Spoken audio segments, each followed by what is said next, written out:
गदाधर शिवासदि गौर भक्त वृंदा हरे कृष्णा कृष्णा कृष्णा हरे हरे हरे राम राम राम हरे हरे। हरे कृष्णा। आज से श्री कृष्ण बलराम मंदिर इस्कॉन वृंदावन के भाग्यशाली भक्तों, भक्ति शास्त्री के भगवद गीता के अध्ययन में आप सबका हार्दिक स्वागत है।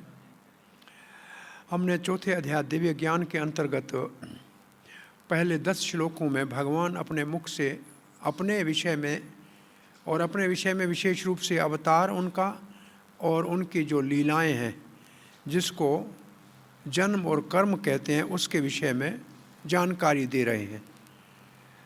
और बहुत से भगवान के अवतार के समय के जन्म को और उनकी लीलाओं को दिव्य मानकर तपस्या करके पवित्र होके और 3 चीज़ों से मुक्त होकर भगवान के भाव को प्राप्त किया, मतलब प्रेम को प्राप्त किया। वो 3 कौन सी चीज़ें थी? राग, भय और क्रोध। राग होता है कर्मियों को, भय होता है ज्ञानियों को निराकार के कारण, और क्रोध होता है शून्यवादियों को। ठीक है, ये 3 आपने पढ़ा। और भाव की परिभाषा में भक्ति रसामृत सिंधु का जो भक्ति का क्रम है, आदो श्रद्धा से लेकर, वो सब देखा। ठीक है, आज हम दूसरा विभाग शुरू कर रहे हैं 11 से 15 तक। जो आपने दिव्य ज्ञान सीखा है उसको जीवन में कैसे उपयोग किया जाए। और पहला बहुत महत्वपूर्ण श्लोक है, ये यथा माम प्रपद्यन्ते तांस तथैव भजाम्यहम् मम वर्तमानो वर्तन्ते मनुष्याः पार्थ सर्वशः। ये यथा माम प्रपद्यन्ते, प्रपद्यन्ते का अर्थ है भगवान का चरण पकड़ना, उनके शरण में जाना। ये यथा माम प्रपद्यन्ते, जो जिस भाव से मेरे शरण में आता है, तांस तथैव भजाम्य, वैसे ही मैं उसके साथ व्यवहार करता हूँ। जो जिस भाव से आता है वैसे मैं व्यवहार करता हूँ। और ये हो गया सिद्धांत। फिर मम वर्तमानो वर्तन्ते, सारा संसार मेरे को ही ढूंढ रहा है। कौन? मनुष्य पार्थ सर्वस्व, पार्थ सभी मेरे को ही ढूंढ रहे हैं, लेकिन मेरे भिन्न भिन्न रूपों को ढूंढ रहे हैं। लेकिन मेरे अलावा और कुछ है ही नहीं, मेरे अतिरिक्त तो कुछ है नहीं संसार में। ये श्लोक अब गौर पूर्णिमा आ रही है, बहुत महत्वपूर्ण है। चैतन्य महाप्रभु श्री कृष्ण है स्वयं, इस श्लोक को जब कहा कि मैंने गीता में कहा है, तो गोपियों ने मेरे लिए घर छोड़ा, परिवार छोड़ा, लोक लज्जा छोड़ी। मैंने कब उनको ऐसे वापस कैसे व्यवहार कब किया?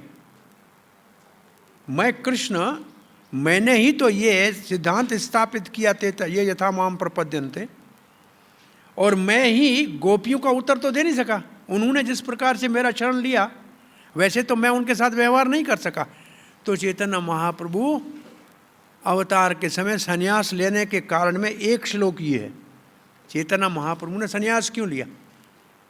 घर गृहस्थी को छोड़ा, माता को छोड़ा, नवयुवक लक्ष्मी प्रिया को छोड़ा, विष्णु प्रिया को छोड़ा। क्यों? बोला गोपियों ने सब छोड़ा था, लोक लज्जा छोड़ी थी, गली गली में हाथ उठा के कृष्ण कृष्ण कह रही थी। तो वो भाव को एक श्लोक ये कारण देते हैं चैतन्य महाप्रभु के संन्यास लेने का, कि मैंने स्वयं ने ये सिद्धांत स्थापित किया है, तो मैं ही इसका उदाहरण बनूं ना पहले जाकर।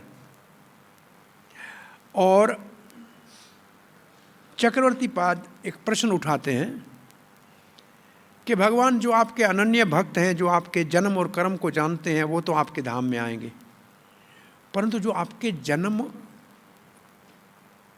को दिव्य नहीं मानते, आपके कर्म को दिव्य नहीं मानते, परंतु आपके ब्रह्म के ज्ञान का अनुशीलन करते हैं, वेदों में जैसे आपका ब्रह्म ज्ञान है, उनका क्या होगा? तो उसके उत्तर में भगवान ये श्लोक बोल रहे हैं कि जिस भाव से जो आएगा उसको वो प्राप्त होगा। अगर वो ब्रह्म में, अगर वो कहते हैं कि मेरा शरीर नित्य नहीं है, भगवान कहते हैं अगर वो कहते हैं मेरा शरीर नित्य नहीं है, मेरे कर्म नित्य नहीं है, तो फिर मैं उनको भी दोबारा नित्य कर्म, उनका शरीर भी ऐसा दूंगा जो नित्य नहीं रहेगा, जाए संसार में फिर जन्म ले। जब मुझे ही समझता है कि मरने जन्म लेने वाला हूं, तो वो कहां से मुक्त होगा? तो वो भी जन्म मरण के चक्कर में घूमता फिरेगा। ये होगा किसके लिए? मायावादियों के लिए। लेकिन जो ब्रह्मवादी हैं, जो मेरे ब्रह्म का ही चिंतन करते हैं, लेकिन परंतु मेरे जन्म और कर्म की अवज्ञा नहीं करते हैं, और वो चाहते हैं मेरा ब्रह्म के अंदर लीन होना, उसको ब्रह्म में लीन करता हूं। जो कर्मी हैं, स्वर्ग आदि को प्राप्त करना चाहते हैं, उनके लिए मैं यज्ञेश्वर हूं, उनके यज्ञ का फल दे देता हूं। जो योगी हैं, वो सिद्धियां चाहते हैं, तो मैं योगेश्वर हूं, उनको योग की सिद्धियां दे देता हूं। तो जो जिस भाव से मेरे पास आता है, उस वैसे उनके साथ मैं व्यवहार करता हूं। तो सारे श्लोक का भाव है ये। और जो शुद्ध भक्त है, जो शुद्ध भक्त है, मेरे अतिरिक्त और किसी को जानता ही नहीं है, और मेरे जन्म और कर्म को जो दिव्य मानता है, उसको मेरे धाम में, वो मेरे धाम में आता है। अब श्रील प्रभुपाद जी ने लिखा है, सभी कृष्ण को ढूंढ रहे हैं। प्रभुपाद जी का तात्पर्य होता है सभी कृष्ण को ढूंढ रहे हैं। ये जो तीसरी लाइन है उसका भाव है, मम वर्तमानो वर्तन्ते मनुष्य पार्थ सर्वस्व। इस लाइन को प्रभुपाद ने प्रथमता देकर लिखा है कि सारी मनुष्य कृष्ण के नाना, क्या लिखा है, नाना प्रकार के, क्या लिखा है, नाना प्रकार के किसको ढूंढते हैं? स्वरूपों को, मैनिफेस्टेशन लिखा है। ठीक है, भगवान के नाना प्रकार के स्वरूप शब्द ठीक नहीं है, भगवान के नाना प्रकार के, क्योंकि इसके नीचे वो नाना प्रकार में 3 शब्द लिखे हैं, ब्रह्म, ब्रह्म, परमात्मा और भगवान। तो भगवान के, इसको कहा ऐसे जाए, different aspect of his manifestations, उनके प्रकट्य के, प्रकट्य भी नहीं है, उनके प्रकट्य, मैनिफेस्टेशन का मतलब प्रकट्य के जो अलग स्तर है। और प्रभुपाद ने वो स्तर क्या है? कृष्ण ज्ञानियों के लिए ब्रह्म है, योगियों के लिए परमात्मा है, और भक्तों के लिए भगवान है। वो जिस भाव से आएंगे उनको वो प्राप्त होगा। अब प्रभुपाद जी क्या लिखते हैं? तो हर एक की जैसी इच्छा होती है वैसे व्यवहार भगवान करते हैं और वो संतुष्ट हो जाता है। अब प्रभुपाद जी उदाहरण दे रहे हैं किस बात का? कि आध्यात्मिक जगत में भगवान श्री कृष्ण जहाँ रहते हैं, वहाँ कोई उसको कहता है मेरे बेटे हो, तो उनके साथ बेटे का व्यवहार करता है। कोई कहता है सखा हो, तो सखा का व्यवहार करता है। कोई कहता है स्वामी हो, तो स्वामी का व्यवहार करता है। और कोई कहता है प्रेमी हो, तो प्रेमी का व्यवहार करता है।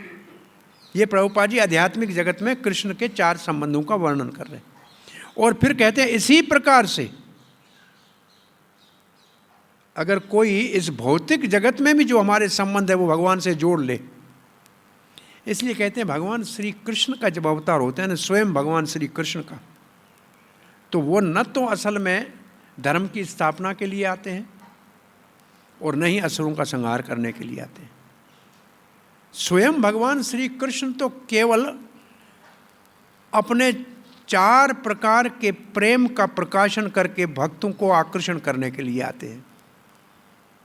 सखा, दास्य, वात्सल्य और माधुर्य। कृष्ण के आने का एक ही उद्देश्य है, प्रेम। भक्तों को अपने पार्षद आते हैं, उनके साथ अद्भुत व्यवहार, मित्रता का माता पिता के साथ माता पिता का, सेवक के साथ सेवक का, प्रेमी का, ऐसा करते हैं कि सब कहते हैं हमारा ऐसा भगवान के साथ संबंध होना चाहिए। और इस सिद्धांत को कहते हैं राग अनुगा मार्ग का शिक्षा देने के लिए स्वयं भगवान आते हैं। तो स्वयं भगवान श्री कृष्ण तो राग मार्ग का अनुशीलन कराने के लिए आते हैं। परंतु इस बार जब श्री कृष्ण के अवतार का समय हुआ स्वयं भगवान के, उसी समय चैतन्य चरितमृत में लिखा है कि ब्रह्मा जी ने पृथ्वी के कहने के ऊपर धर्म की स्थापना और असुर संहार के लिए प्रार्थना की।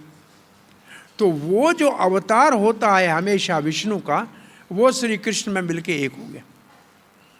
तो जो असुर मारे वो सब मारे उस अवतार ने, वो कृष्ण ने मारे। जो चतुर्भुज में वसुदेव और देवकी के यहाँ प्रकट हुआ था उसने मारे।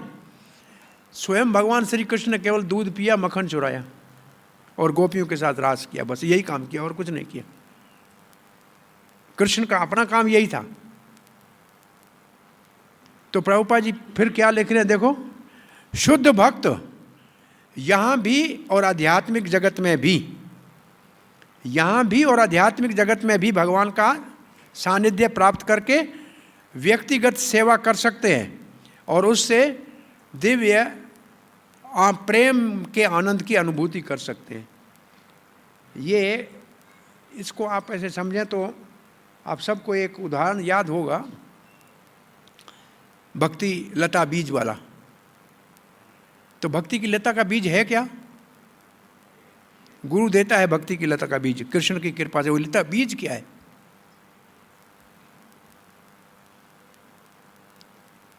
भक्ति की लता का बीज क्या है? हाँ जी बोलिए। क्या? गुरु मंत्र प्रदान करते हैं, वो हरे कृष्ण मंत्र देते हैं, वो तो साक्षात भगवान है। वो तो सब भक्ति का बीज नहीं है। भक्ति का बीज भगवान तो नहीं हो सकता।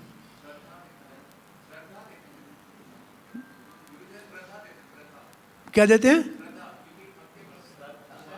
श्रद्धा। श्रद्धा किसी हद तक ठीक है। पहली श्रद्धा थी तब गुरु के पास आया, तो श्रद्धा तो पहले ही थी थोड़ी। आदो श्रद्धा है, श्रद्धा पहले है फिर गुरु के पास आया, ऐसे लिखा है ना। तो फिर श्रद्धा भी उसमें फिट नहीं हो रही है ना। संबंध देते हैं। अब चैतन्य चरितमृत में क्या लिखा है?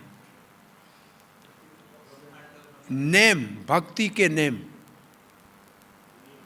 भक्ति के नेम, rules and regulation of devotional service is a seed of devotional. Chaitanya Charitamrita में पढ़ना, भक्ति के नेम, नवदा भक्ति, श्रवण कीर्तन आदि, ये भक्ति के नेम क्या करना है वो गुरु देता है। और उसको श्रवण कीर्तन के जल से सिंचन करना होता है। फिर अंकुरित होकर लता ब्रह्मांड को भेदन करके और भगवान के चरणों को लपट जाती है और फल वहाँ देती है और सुख यहाँ मिलता है। इसका मतलब मैं इसलिए कह रहा हूँ कि इस जगत में भी रहते हुए अब हम कृष्ण के दास हैं तो यहाँ भी भगवान के सानिध्य का सुख ले सकते हैं। हम इधर रहते भी ले सकते हैं, उधर जापे किए भी ले सकते हैं। ये दोनों बातें। तो भक्ति का बीज क्या है ये ध्यान रखना। हरे कृष्ण मंत्र भक्ति का बीज नहीं है, ये तो साक्षात भगवान है। भक्ति का बीज है भक्ति के साधन, जो गुरु साधन भक्ति के 64 अंग भक्ति का बीज है। देखा जाए वो जो अंग जो साधन भक्ति गुरु सिखाता है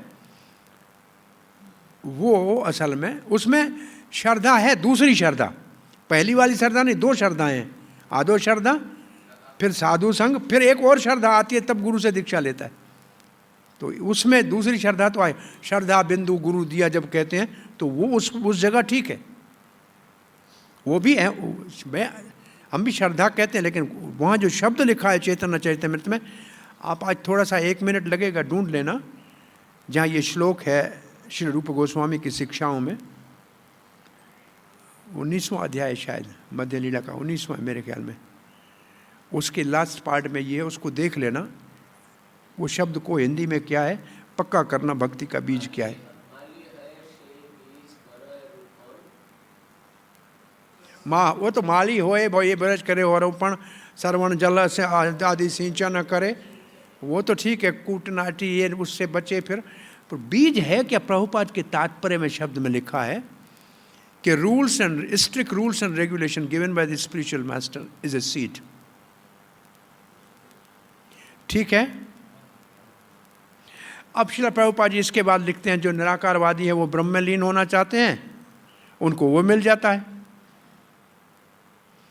परंतु वहाँ इतना अधिक सुख नहीं मिलता है और अपना व्यक्तित्व तो वो गंवाना ही चाहते हैं, सायुज्य मुक्ति चाहते हैं तो वो मिल जाती है, पर मायावादियों को नहीं मिलती, उनका तो पतन होता है।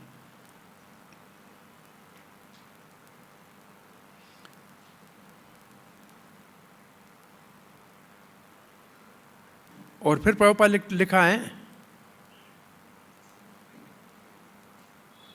कुछ तो ब्रह्म ज्योति में जाकर भी उनका वहाँ से पतन होता है। ऐसा श्लोक विश्वनाथ चक्रवर्ती पाद ने लिखा है कि वहाँ से जाने के बाद भी भगवान के चरणों के अपराध करने के कारण पतन होना संभव। उसके उपरांत लिखा है कर्मियों को यज्ञेश्वर के रूप में और योगियों को योगेश्वर के रूप में फल देते हैं। तो जो भी साधन है वो श्री कृष्ण की ओर जाता है और कृष्ण वैसे ही उनके साथ व्यवहार करते। और अंत में श्रील प्रभुपाद जी इसी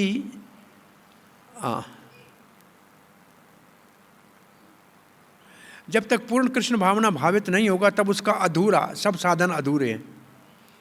और फिर प्रभुपाद जी भागवत का एक श्लोक उद्धृत कर रहे हैं जिसमें कह रहे हैं अकाम, आपको कोई कामना नहीं है, सर्व काम, सब कामनाएं हैं, कोई बात नहीं, या मोक्ष की कामना है, उदार धी ही, बड़े दिल वाले बनो, तीव्रेण भक्ति योगे न, बड़ी तीव्रता से भक्ति योग का साधन अपनाओ, यजेत पुरुषम परम, परम पुरुष की पूजा करो, चाहे इच्छा हो चाहे नहीं हो, चाहे मुक्ति की इच्छा हो, लेकिन जाओ भगवान के पास, क्योंकि वही आपको फल देने वाला, और कहीं जाने की जरूरत नहीं। तो ये श्लोक जो है इसमें कैसे भी भक्ति करो, बिना भक्ति के न कर्म फल देगा, न ज्ञान फल देगा, न योग फल देगा, और भक्ति तो अपने आप में स्वतंत्र है। तो भक्ति सब में मिलेगी तब फल मिलेगा, इसलिए भक्ति तो करो ही करो, चाहे इच्छा हो चाहे नहीं हो, चाहे मुक्ति की इच्छा हो, लेकिन भक्ति तो करनी है। तो अब हम जा रहे हैं दूसरे श्लोक में। अब प्रश्न ये उठता है, जो भगवान के जन्म और कर्म की दिव्यता को जानते हैं वो तो भगवान के धाम में पार्षद बन जाते हैं, वो दास्य भाव को, सखा भाव को, वात्सल्य भाव को, माधुर्य भाव को प्राप्त करते हैं। जो ज्ञानी हैं वो ब्रह्म में लीन हो जाते हैं, तो वो मुक्त तो हो गए, पर कर्मी तो केवल वैकुंठ तक जाता है, वो केवल जाते हैं स्वर्ग तक या चंद्रलोक तक जाते हैं, सुख भोग के वापस आते हैं। तो फिर भगवान अन्याय कर रहा है क्या?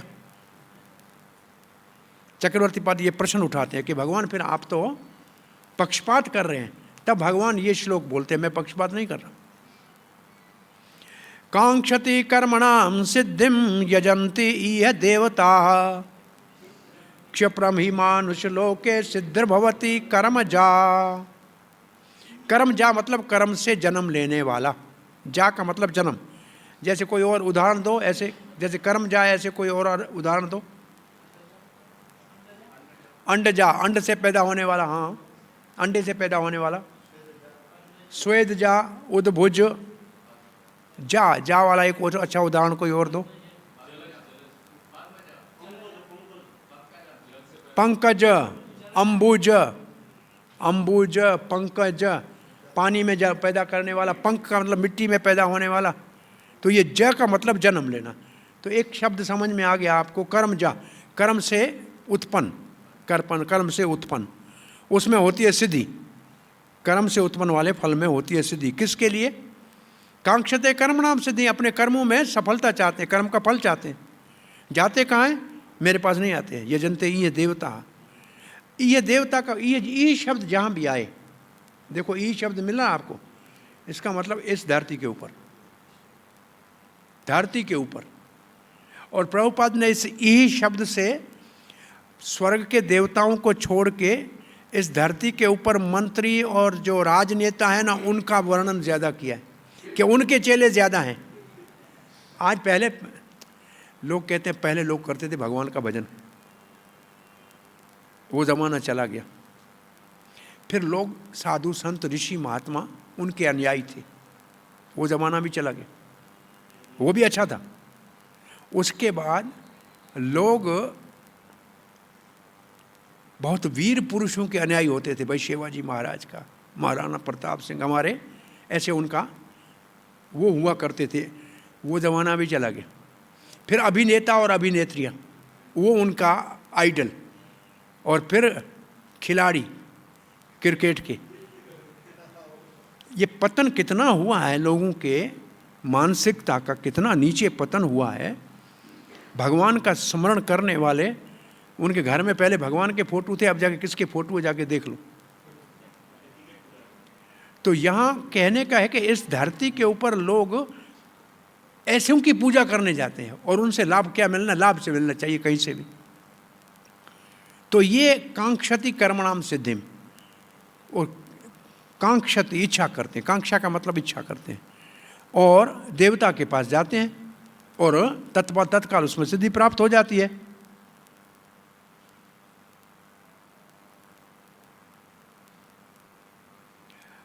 बलदेव विद्याभूषण कहते हैं अभी भगवान फिर निष्काम कर्म की बात करते हैं। निष्काम कर्म का उद्देश्य क्या है? निष्काम कर्म का उद्देश्य है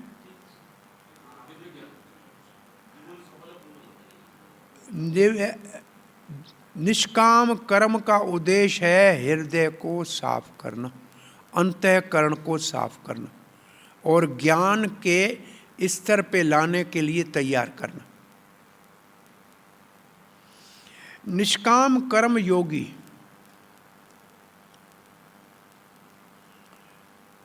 उसके अंदर हृदय जब शुद्ध हो जाएगा और दो चीज़ें आएगी, ज्ञान और वैराग, तब उसका नाम होगा ज्ञान योगी। ये जो परिवर्तन होगा ना कर्म योगी से ज्ञान योगी में, इसमें हृदय शुद्ध होके दो चीज़ें चाहिए, ज्ञान और वैराग, तब वो ज्ञान योगी कहलाएगा। तो बलदेव विद्याभूषण कहते हैं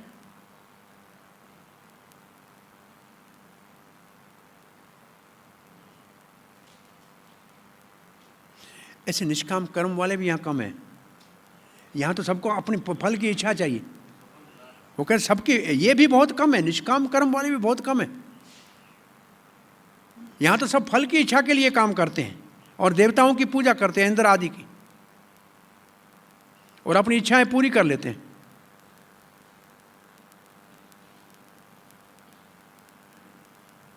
और तत्काल इनको इच्छाओं का फल मिल जाता है।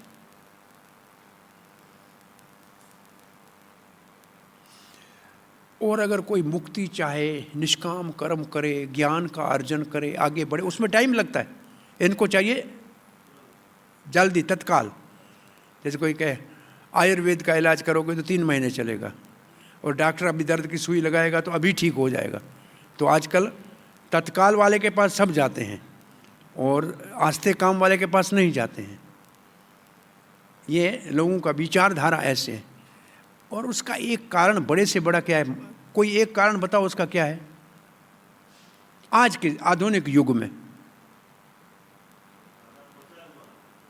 रोज कमाते हैं, रोज खाते हैं। अब महीना एक डॉक्टर कहे कि आयुर्वेद वाला आराम करो, तो वो खाएगा कहाँ से? उसको तो आज ठीक होना है, आज ही नौकरी करनी है, आज ही कमाना है, आज ही खाना है। ये लोगों की स्थिति है। 12 महीने का पहले घर में भोजन पड़ा होता था, गरीब के भी, क्योंकि खेती करते थे। अब तो कोई खेती करता नहीं है, नौकरी करते हैं, तो वो बेचारा क्या करेंगे? उनकी मजबूरी है असल में। और यही लोग हैं ज़्यादातर गुटखा खाते हैं। हम वो गाड़ी में बैठ के, पद यात्रा की गाड़ी में, मेले में जब जाते थे, चरणामृत देते थे, सबके हाथ यहाँ गुटखे वाले होते थे, सबके हाथ में गुटखे का निशान। तो हम पूछा एक से, आखिर ये सब लोग इतना नशा करते क्यों हैं? कभी सोचा है कि कारण क्या है इसका? कारण है परेशानी। जिंदगी में है परेशान, थोड़ी देर से परेशानी को भूलने के लिए कोई न कोई व्यसन करते हैं। और प्रभुपाद ने ये कहाँ लिखा है? 10वें श्लोक में शून्यवाद के बाद लिखा है, किसी को याद है उसमें है लिखा है कि नहीं? ऐसे लोग प्रायः नशे का सहारा लेते हैं। देखा था वहाँ है ना, याद है? वो नशे का सहारा लेते हैं। और ये प्रभुपाद ने किसके लिए लिखे, विशेष लिखा है? हिप्पियों के लिए, जो वहाँ सब कुछ सुखी होते हुए, धनी परिवार के होते हुए, ये सिद्धांत ठीक नहीं, ये सिद्धांत ठीक नहीं, और फिर नशे में आध्यात्मिकता को ढूंढते हैं। और हमारे यहाँ जितने भी ये गरीब नशा कर रहे हैं ना, वो सिर्फ परेशानी के कारण कर रहे हैं। अगर उनको आवश्यकता है ज़िंदगी की, रोटी कपड़ा मकान, ये तो सबको भगवान देता ही है, लेकिन भगवान की भक्ति सिखाई जाए तो सब छोड़ देंगे। अपने भक्ति पुरुषोत्तम स्वामी महाराज कह रहे थे कि हम जब आदिवासियों में प्रचार करना शुरू किया तो सभी नशा करते थे, कच्चा शराब पीते हैं वो। तो लड़कों ने कहा इनको प्रचार कैसे करें? बोला आप कुछ नहीं करो, आप हरे कृष्ण जाके जाओ, देखो इनमें परिवर्तन अपने आप आ जाएगा। क्योंकि ये सरल लोग हैं, ये परेशानी के कारण ऐसे कर रहे हैं। आप इनको प्रसाद अच्छा मिलेगा, भक्तों का संग मिलेगा, तो ये सब बोला बहुत बड़े लोगों के अंदर परिवर्तन आ गया। तो असल में ये लोग परेशान हैं। और ये प्रभुपाद जी का अमेरिका में उतरते ही पहला उन लोगों को देख के उनके रोग को पहचाना कि ये सब दुखी है, ये रजो और तमोगुण में है, और लोभी और आलसी है। रजोगुण में लोभी होता है, तमोगुण में आलसी होता है। तो ये है रजो और तमोगुण में, इनका कोई और इलाज नहीं। कृष्ण कृपा करो इनके ऊपर, और ये भागवत धर्म को समझ लें। तो प्रभुपाद जी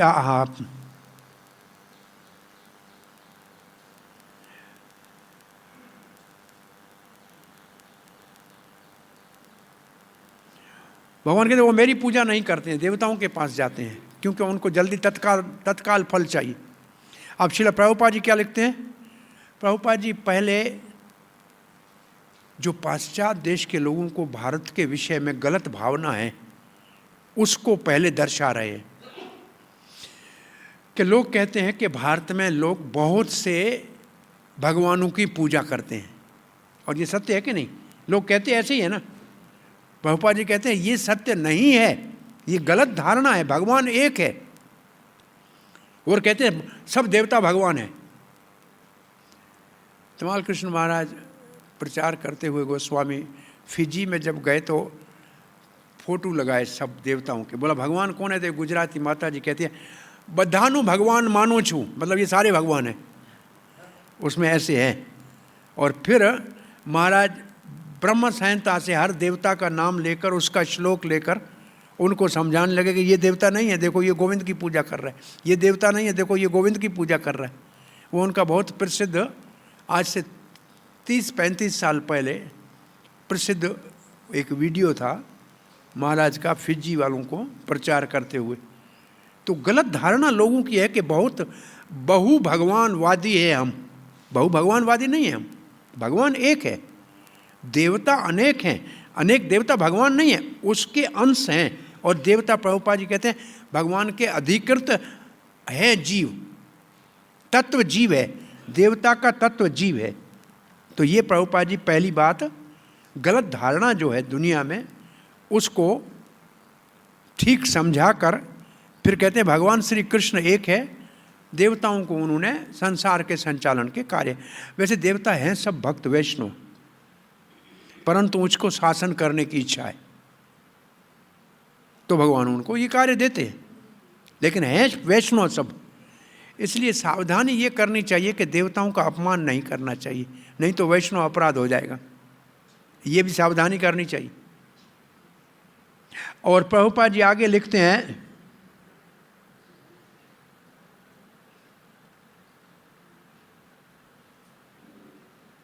वो भगवान के समान नहीं है। तो भगवान कौन है? तब भगवान 3 नाम लेते हैं। कौन से लेते हैं जरा पढ़ो। 3 नाम लेते हैं जो सामान्य संसार में प्रचलित हैं। नारायण, विष्णु, कृष्ण, 3 नाम लेते हैं। प्राय लोग कहते हैं नारायण, विष्णु, ये प्रसिद्ध नाम है, और कृष्ण, 3 नाम ले रहे हैं ना। और फिर क्या कह रहे हैं? जो इनको इन 3 नाम लेके इनको जो देवताओं के समान समझता है वो कौन है? पाषंडी है, वो पाखंडी है, वो नास्तिक है। बड़े से बड़ा देवता शंकर हो या ब्रह्मा जी हो, ब्रह्मा जी से शंकर बड़ा है, परंतु है ब्रह्मा जी से उत्पन्न। शंकर की उत्पत्ति कहाँ से होती है? ब्रह्मा जी के भ्रुकुटी से। इसका अर्थ नहीं है कि ब्रह्मा जी बड़ा है और शंकर छोटा है, नहीं है, फिर भी शंकर बड़ा। जैसे ब्रह्मा जी की नासिका से वारादेव प्रकट होते हैं, तो वारादेव छोटे हुए कि बड़े हुए? वारादेव बड़े हैं कि ब्रह्मा बड़े हैं? ब्रह्मा प्रार्थना करते हैं उनकी, तो प्रकट खंभे से हो गए नरसिंह देव, तो फिर भी भगवान है, तो कहीं से भी प्रकट हो सकते हैं। तो यहाँ शंकर जी जो है वो जीव तत्व नहीं है, बाकी सब देवता जीव तत्व है। ब्रह्मा तक, ब्रह्मा पर्यंत सारे देवता जीव तत्व है, परंतु शंकर जीव तत्व नहीं है। और विष्णु भी पूर्ण नहीं है, विष्णु का विकृत रूप है, प्रकृति का स्वामी है, दुर्गा का स्वामी है। भाव है, शंकर का नाम भवानी का स्वामी है, जो संसार का संचालन चलाती है। अब प्रभुपाद जी लिखते हैं, भागवत का एक श्लोक उदाहरण दे रहे हैं कि शंकर और ब्रह्मा भी भगवान की उपासना करते हैं। शिव व्रंची नुतन, शंकर जी किसकी उपासना करते हैं? कोई पूछे तो क्या कहोगे? उनका आराध्य देव है संकर्षण। भागवत में संकर्षण की उपासना करते हैं। वैसे रामकृष्ण सबकी उपासना अपनी जगह पे करते हैं। चैतन्य महाप्रभु ने तो भगवान शंकर के 8 श्लोक लिखे हैं, आपने कभी देखे हैं, पढ़े हैं? चैतन्य महाप्रभु अपनी यात्रा में जितने शंकर जी के प्रमाणिक शिवलिंग थे सब में गए। काशी विश्वनाथ से होते हुए, वो मल्लिकार्जुन से होते हुए, सब जगह जो रास्ते में आए वहाँ गए, और वहाँ 8 श्लोक पढ़ते थे। वो चैतन्य महाप्रभु के मुख से भगवान शंकर की महिमा गाई हुई है। और 2009 के बैक टू गॉड हेड में वो है। 2009 का जो भगवत दर्शन है उसमें ये आया है, क्योंकि हमारे भारत में शंकर जी के उपासक भी बहुत ज़्यादा हैं, और शंकर जी परम वैष्णव है। अगर उनसे कोई भांग और गांजा नहीं मांगेगा तो भगवान श्री कृष्ण दे देंगे, वो दया करते हैं असल में। और बहुत से महात्मा हम जानते हैं जो शंकर के उपासक थे, उनकी कृपा से कृष्ण भक्ति में आए, तुलसी के सामने ब्रज में भजन कर रहे। हाँ, सच है ये, तो वो दया करते हैं। इसलिए ये 8 श्लोक चैतन्य महाप्रभु ने कहे हैं, बहुत अच्छे हैं। गोविंद नाम गानन, ऐसे उसमें ये भी शब्द लिखे हैं कि भगवान के नाम गाते हैं। ये भी आप एक प्रिंट आउट निकाल के अपने पास रखो, क्योंकि प्रचारक हो ना तो आना चाहिए। एक ये आना चाहिए शंकर जी के लिए, और एक ब्रह्म संहिता का श्लोक आना चाहिए, यथा दधि खीर विकारम वाला। क्योंकि प्रचार करने के लिए ये 2 श्लोक आएंगे तो आपको लोग समझेंगे कि आप शंकर जी के तत्व को जानते हैं। और चैतन्य महाप्रभु के मुख से कहे हुए श्लोकों का कहेंगे तो अच्छा लगेगा। गौरी नयन उत्सवाय, जो गौरी के नैनों के उत्सव है, तो शंकर जी की महिमा भी गा रहे हैं अपनी जगह पे। तो प्रभुपाद ने लिखा है वो भगवान की उपासना करते हैं। तो हमको ये श्लोक 11:5-33 का प्रभुपाद ने दिया है। और हम आगे जाते हैं। अब प्रभुपाद ने लिखा है, लोग तो मानव को भगवान करके पूजते हैं इस संसार में। क्या लिखा है? बड़ा आश्चर्य, क्या लिखा है? आश्चर्य क्या लिखा है?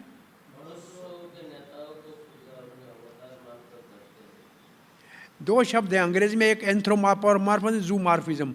मानव को भगवान, और क्या लिखा है? फिर कैसे लोग हैं, क्या लिखा है? फिर आश्चर्य है, आश्चर्य क्यूरियासिटी लिखा है अंग्रेजी में। क्या है लिखा है? आश्चर्य लिखा होगा। आश्चर्य तो ये है फिर भी कि बहुत से बड़े बड़े मानवों के नेता उनकी मूर्ख लोग पूजा करते हैं कि ये भगवान है। ऐसे लिखा है ना, मानव को भगवान के रूप में। और दूसरा क्या लिखा है, जूमॉर्फिज्म के लिए क्या लिखा है?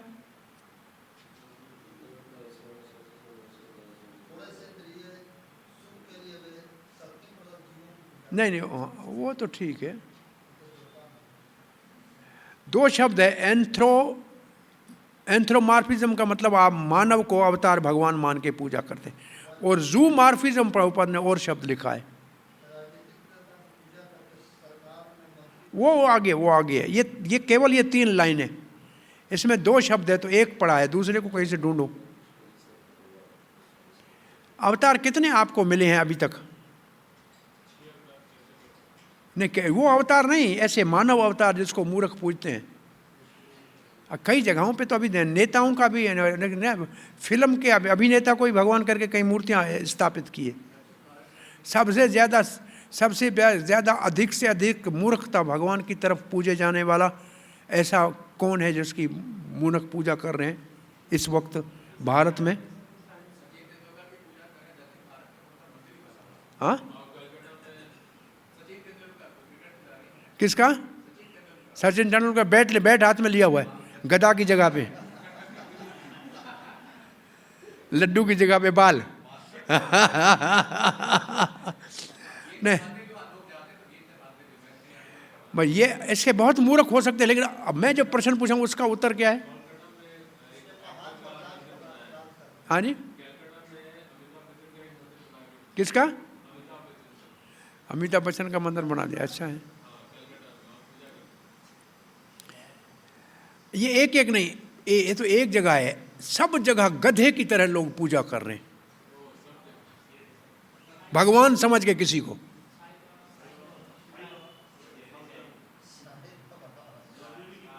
अता पता नहीं, अता पता नहीं, कोई भक्ति की लता नहीं। स्वामी नारायण भगवान नहीं है, वो एक वैष्णव भक्त है, उसके तिलक देखो, वैष्णव है। विष्णु स्वामी के हैं, थोड़े से साइड में चले गए हैं, असल में विष्णु स्वामी है वो। विष्णु स्वामी संप्रदाय के वैष्णव हैं। वैष्णव जन तो तिनको जानिए, जो पीड़ पराई जाने रे।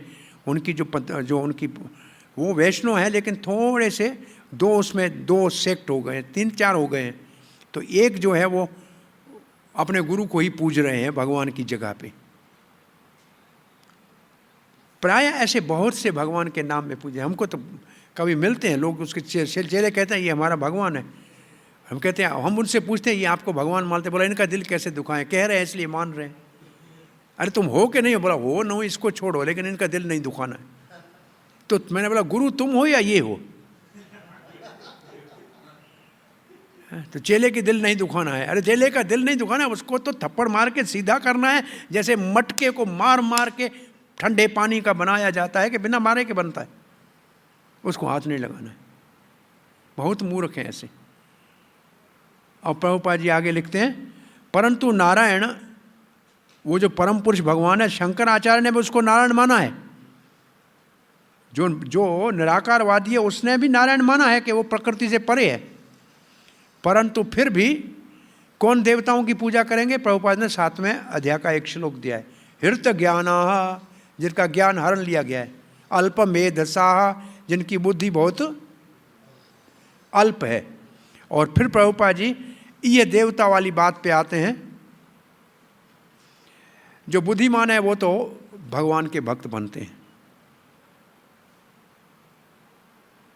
फिर प्रभुपाद जी असल में सावधान कर रहे हैं मूर्खों को। क्या कह रहे हैं? ये भौतिक जगत भी अस्थायी है, सदा रहने वाला तो है नहीं, नाश हो जाएगा। इसके देवता भी नाश हो जाएंगे, तो उनका फल भी नाश हो जाएगा। फिर ऐसा काम क्यों कर रहे हो? भगवान जो नित्य रहने वाला है उसकी भक्ति करके नित्य धाम को और नित्य सुख को क्यों नहीं प्राप्त करते हो? तुच्छ सुख के पीछे क्यों भाग रहे हो? भाई देवता ही नहीं रहेगा, जब भौतिक जगत ही नहीं रहेगा, भौतिक जगत के देवता ही नहीं रहेंगे, तो उनका दिया हुआ फल कहाँ रहेगा? तो ये प्रभुपाद जी कर रहे हैं उनको सावधान। और उदाहरण क्या दे रहे हैं प्रभुपाद जी? एक उदाहरण दे रहे हैं इन देवताओं को उनके लोक को और उन फल को एक छोटा सा उदाहरण दे रहे। कौन से सागर में ये बुदबुदे हैं? कौन से? विराट सागर में। तो विराट सागर कौन सा है? कॉस्मोस लिखा है। ये जैसे विराट सागर में ये बुदबुदे के समान है। भव सागर में, ऐसे दुनिया भव सागर है, इसमें थोड़े थोड़े बुदबुदे ही समाप्त हो जाएंगे, इनका ज़्यादा रहने वाले नहीं। अब प्रभुपाद जी आ रहे हैं, देवता को पूजते फिर भी कुछ बुद्धि वाले तो थे ना, अल्प बुद्धि वाले थे ना। ये तो मानव को पूजते हैं, ये तो बिल्कुल गधे हैं। हाँ, किसी नेता के पीछे लगे होते हैं, उसी के चेले, उसी के चमचे, और उसी से थोड़ा सा लाभ लेना है, कोई लेसन लेना है, वो भी दारू के दुकान का लेना है, और उसी में खुश होते हैं कि हमारे को बड़ा लाभ मिल गया इससे। काम क्या किया? दारू का लेसन लिया। किससे लिया? मंत्री से लिया। वो मंत्री उसके लिए पूजने हो गया। अब मंत्री तो जाएगा नरक में, लेसन दिया, ये लाखों को और को ले जाएगा साथ जिनको पिला रहा है, और ये कहता है बड़ा अच्छा काम कर रहा हूँ मैं। लोग कितने मूर्ख हैं। तो ये प्रभुपाद जी उन मूर्खता को थोड़े से सभ्य शब्दों में बता रहे हैं। एक शब्द लिखा है, उनके पूछ बन जाते हैं। देखो पूछ लिखा है, उनके पूछ बन जाते हैं।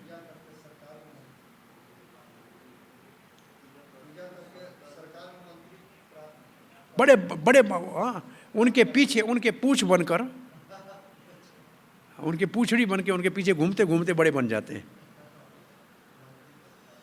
फिर प्रभुपाद जी कहते हैं, मूर्ख कृष्ण भावना में रुचि नहीं रखते हैं।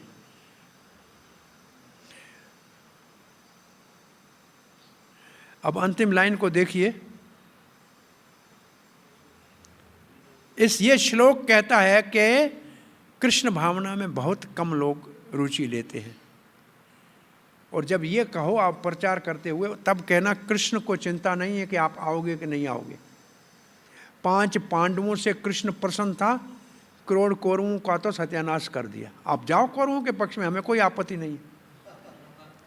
भाई कम कृष्ण की भक्ति में आते हैं, तो इससे कोई कृष्ण को कोई हानि नहीं पड़ने वाली। कृष्ण केवल 5 पांडवों के पक्ष में था, कौरवों के करोड़ कौरवों के पक्ष में नहीं था। तो अगर थोड़े भी भक्त बनेंगे तो कृष्ण उन्हीं के तरफ रहेंगे। वो वोट से कृष्ण को नहीं आप जीत सकते कि हमारे को कृष्ण मिल जाएगा। तो प्रभुपाद जी यहाँ सावधान क्या कर रहे हैं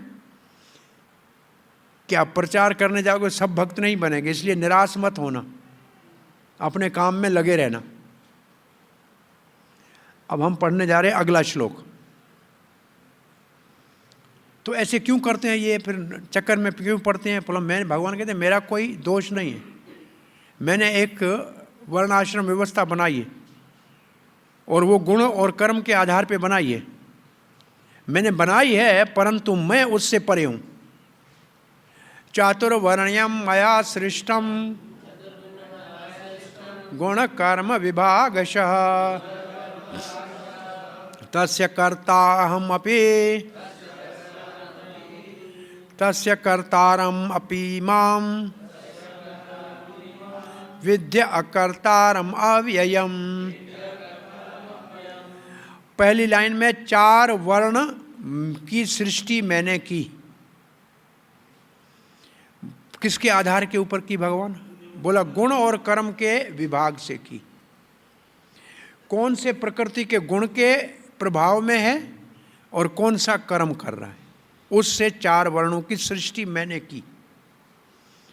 तस्य कर्तारम पीमा, उसका मैं करता हूं, उसकी सृष्टि करता मैं हूं। विद्य जानू, अकर्तारम, मैं फिर भी अकर्ता हूं, और मैं अविनाशी हूं। ये गुणों के प्रभाव वाले तो नाश हो जाएंगे, मैं अविनाशी हूं। तो भगवान सृष्टि करते हैं, परंतु भगवान किसी वर्ण के नहीं है, वो तो वर्णों से परे है। इसी श्लोक के भाव को चक्रवर्ती पाद ने कहा है कि भगवान आप पक्षपात करते। बोलो नहीं, मैंने तो 4 वर्ण बनाए हैं। बोला क्यों बनाए? ये वर्ण है, बनाए क्यों है? कोई कहे कि आखिर वर्णों का काम क्या है? बोले कर्म का सिद्धांत है। वर्ण आश्रम व्यवस्था, वर्ण व्यवस्था विशेष रूप से कर्म के सिद्धांत की है। इसलिए भगवान क्या कहते हैं वर्णों के लिए, अपने अपने वर्ण के कर्म से मेरी पूजा करके सिद्धि को प्राप्त कर सकता है। तो ये कर्म सिद्धांत में वर्ण की आवश्यकता है। परंतु दोबारा फिर एक बार याद करो कि वर्ण कौन से आधार पे हैं? गुण के। और गुण किसके हैं? प्रकृति के। इसलिए वर्ण आश्रम प्राकृत है, अप्राकृत नहीं है, गुणों के अंतर्गत आता है। इसलिए चैतन्य महाप्रभु ने रामानंद राय को कहा कि वर्ण आश्रम से ऊपर, इससे ये बाह्य है, ये बाहर का है। बाहर का क्यों है? बोला वर्ण आश्रम के अंतर्गत है, ये गुणों के अंतर्गत है, ये प्राकृत है, इससे आगे। और तब क्या कहा रामानंद ने? उसको स्वीकार किया। सताम प्रसंगाम मम वीर्य को विदो, ये जब कहा कि भक्तों के संग में मेरी शक्तिशाली कथा का श्रवण, बोला यहाँ से शुरू करो, यहाँ से कथा आगे बढ़ाओ। तो वर्ण आश्रम है काय के लिए? वर्ण आश्रम है सब कर्म भगवान को अर्पण करने के लिए। अपनी अपनी योग्यता के अनुसार जो भी हमारे अंदर योग्यता है उसको भगवान की सेवा में लगाएं। वर्ण आश्रम का उद्देश्य है। लेकिन भगवान वर्ण आश्रम से परे है और भगवान के भक्त भी वर्ण आश्रम से परे हैं, क्योंकि तीनों गुणों से परे हैं। तो अब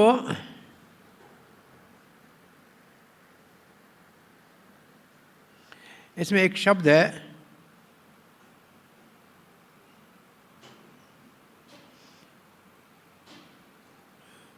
लोगों के कर्म के भोग के लिए मैंने बनाए हैं। इसमें एक शब्द यह है, यह शब्द कहाँ है? चतुर्वर्णीय। वर्णीय है ना, क्या है देखो, हाँ यह शब्द है ना, वर्ण के सब पीछे यह लगा है ना, चतुर्वर्णीयम, चतुर्वर्णीय।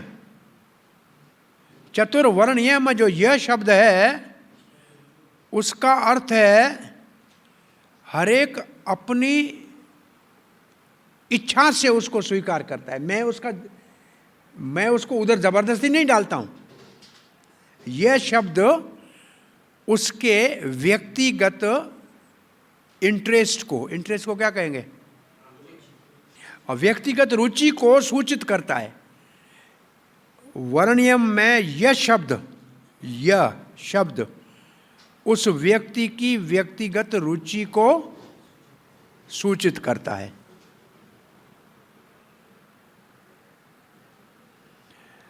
अब ब्राह्मण का कार्य क्या है? सम दम आदि। क्षत्रिय का क्या है? रक्षा। कौन से वर्ण है ये हम जानते। प्रभुपाद जी क्या लिखते हैं? प्रभुपाद जी सिद्धांत पहले दे रहे हैं। भगवान सबकी सृष्टि करते हैं, सबका पालन करते हैं, सभी उसके ऊपर टिके हैं, सबका संहार करते हैं, तो फिर वर्ण भी तो भगवान नहीं बनाए। ये प्रभुपाद जी सिद्धांत स्थापित कर रहे हैं। प्रभुपाद जी का तात्पर्य सिद्धांत में चल रहा है। और फिर कहते हैं 4 वर्ण भगवान कहते हैं मैंने बनाए हैं। पहले को ब्राह्मण कहते हैं, बुद्धिमान ब्राह्मण है, वो सतोगुण में होते हैं प्राय। फिर शासक वर्ग है, वो क्षत्रिय कहलाते हैं, और वो उनके अंदर थोड़ा सा सतो और अधिक रजोगुण होता है। और उसके उपरांत तीसरे वैश्य हैं, उनके अंदर प्राय रजोगुण होता है और थोड़ा सा तमोगुण का लेस होता है। और अंतिम चतुर्वर्ण जो है सेवक वर्ण है, उसको शूद्र कहते हैं और प्राय तमोगुण में है।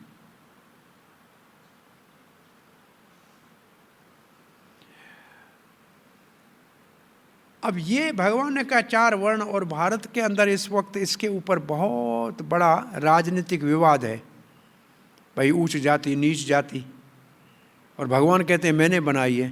तो आप प्रचार करके जाएंगे तो लोगों को कैसे संतुष्ट करेंगे कि ये भगवान ने बनाया? आप में से कोई आके यहाँ 2 मिनट का प्रवचन दे, पब्लिक बैठी है कि ये 4 वर्ण भगवान ने बनाए हैं, आप उनको कैसे समझाओगे कि ये कोई जाति पाति नहीं है? जाति होती है पशु जाति, मानव जाति, देव जाति, ये जाति पाति नहीं है। ये तो सबसे ज़्यादा ब्रिटिश काल में इसको एक्सप्लॉइट किया गया, इसको बदनाम किया गया है ज़्यादा। लेकिन बहुत बड़ा हानि हुई है। भक्ति विनोद ठाकुर ने लिखा है, इन वर्णों के जातिवाद में परिवर्तन करने से वैदिक सनातन धर्म के ह्रास हुआ, जैन अलग हुए, बौद्ध अलग हुए और आगे अलग होते हुए विभाजन होते जा रहे हैं। तो आप में से कोई प्रवचन 2 मिनट का करो।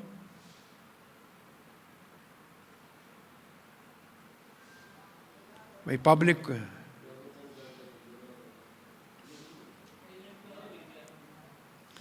पब्लिक में आप वो कहते भगवान कृष्ण ने ऐसे क्यों जाति पाति बनाई है, आपको कैसे समझाएंगे?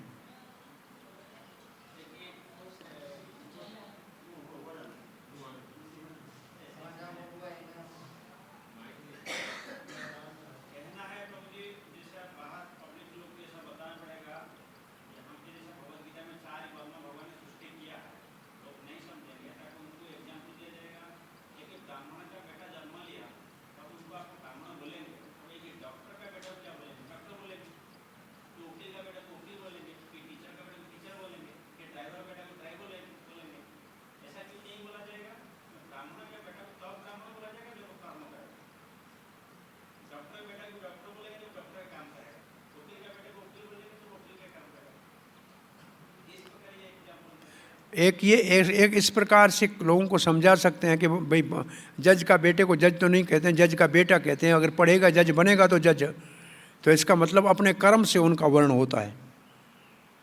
ये बात उदाहरण अच्छा है। और कोई सटीक उदाहरण? और फिर भगवान कहते हैं मैंने सृष्टि करी है, कहाँ से की है, कैसे की है? ये भक्ति रसामृत सिंधु में आप पढ़ के आए। भगवान को विराट रूप के मस्तक से ब्राह्मण, भुजाओं से क्षत्रिय और उदर से वैश्य और जांघों से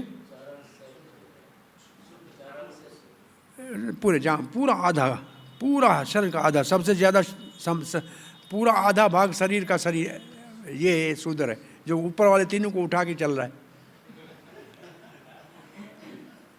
आपको प्रभुपाद जी ने प्रोफेसर कोटावस्की को रशिया में इसी वर्ण आश्रम को समझाया था, और वो है हमारे साइंस ऑफ सेल्फ रियलाइजेशन में, आत्म साक्षात्कार विज्ञान में। मैंने उसको जब पहली बार पढ़ा था आज से 80 में, तब मैं प्रभुपाद जी के उस सिद्धांत से बहुत ज़्यादा प्रभावित हुआ था कि ये बहुत प्रैक्टिकल सिद्धांत है, और पढ़ा लिखा व्यक्ति पढ़ रहा था मैं उस वक्त। तो हम प्रचार में ऐसे कहेंगे कि भाई प्रभुपाद जी ने क्या कहा अमेरिका में कि एक बहुत अच्छा लड़का हो,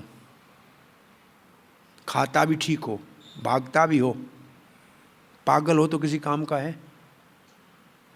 दिमाग ठीक नहीं है तो किसी काम का है, और दोनों हाथों से लूला है तो पागल भी है और लूला है तो किसी काम का है, केवल खाता है और भागता है किसी काम का है? बोला समाज ऐसा लूला लंगड़ा है, ब्राह्मण है नहीं, मस्तक है नहीं, क्षत्रिय है नहीं, रक्षक है नहीं, और केवल वैश्य है, पेट भर रहा है। 2 ही दुनिया में प्रभुपाद का वर्ण है, एक साम्यवादी, एक पूंजीवादी, कम्युनिस्ट और कैपिटलिस्ट। जो पूंजीवादी है वो पेट है और साम्यवादी है वो पाँव है। अब न हाथ है और न सर है, तो ऐसा समाज कैसे सुखी होगा? अब इसको जातिवाद कैसे कहोगे जब आपका अपना पाँव है कि आप घर में छोड़ के आते हैं, उससे आप कोई नफरत करते हैं, अपने पाँव से आप द्वेष करते हैं? हाँ, द्वेष करते हैं, बुरा कहते हैं अपने पाँव को? नहीं ना। अपने पेट का सबसे ज़्यादा ध्यान 3 टाइम माल भरते हो कि नहीं भरते हो? हम तो कब कोई प्रचार में कहते देखो सर के ऊपर टोपी हो ना हो, पगड़ी हो ना हो, पाँव में जूता पहले चाहिए, तो इसका मतलब शूद्र का सब सुरक्षा करते हैं। ब्राह्मण तो तपस्या सह लेता है, सर के ऊपर तो गर्मी आए कोई बात नहीं, लेकिन वो बेचारा पाँव जो है शूद्र थोड़ी तकलीफ भी नहीं सह जाएगा, उसको तो पहले जूता चाहिए। तो ये चार हमारे अंगों के साथ सृष्टि कैसे बनी। पर प्रभुपाद ने वहाँ का बताओ, दुनिया में कोई ऐसा देश है जिसमें पढ़ाने वाले प्रोफेसर ना हो, अध्यापक नहीं हो? कोई ऐसा देश है दुनिया में? नहीं ना।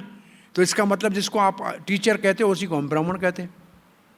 तो है कि नहीं है वर्ण सब दुनिया में, है कि नहीं है? और फिर प्रभुपाद ने कहा आपके पास सेना है? बोला है। और अशासक है? बोला है। बोला इसी को हम क्षत्रिय कहते हैं। अब दुनिया में बुरी में है कि नहीं है बताओ? फिर प्रभुपाद ने कहा यहाँ आपके पास कृषि करने वाले हैं और पशुपालक हैं और वाणिज्य करने वाले। हाँ। बोला इसी को वैश्य कहते हैं। बोला वर्किंग क्लास लेबर? बोला है। इसको शूद्र कहते हैं। अब बताओ कहाँ नहीं है? और समाज के अंदर देखो, ये दिमाग बहुत छोटा है लेकिन सारे शरीर को चलाता है। तो समाज अगर 100 का है तो उसमें एक ब्राह्मण ही बहुत है, सबको संभाल लेगा। हाथ दो, सर की भी रक्षा हाथ करेगा। सर अपनी रक्षा नहीं कर सकता है, ब्राह्मण की रक्षा क्षत्रिय करेगा। तो उस समाज में 5 क्षत्रिय होंगे तो बहुत है। ये अंग्रेज जब यहाँ शासन करने आए तो कोई 50-60 लोग भी नहीं थे जो शासक थे और पूरे भारत के ऊपर शासन किया। 50 लोग भी नहीं होंगे, 100 लोग की गिनती के नहीं थे जो थे क्षत्रिय, जिन्होंने पूरे देश के ऊपर राज कर लिया। तो क्षत्रिय 5 भी होते हैं।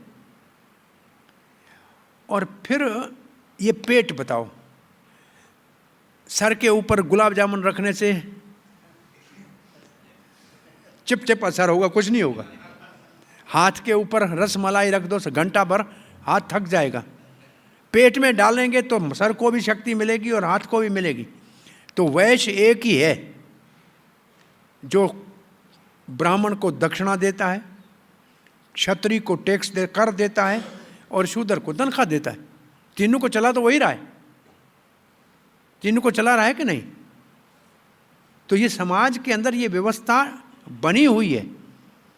इसका विकृत रूप हो गया है। अब इसका रूप हो गया है विकृत।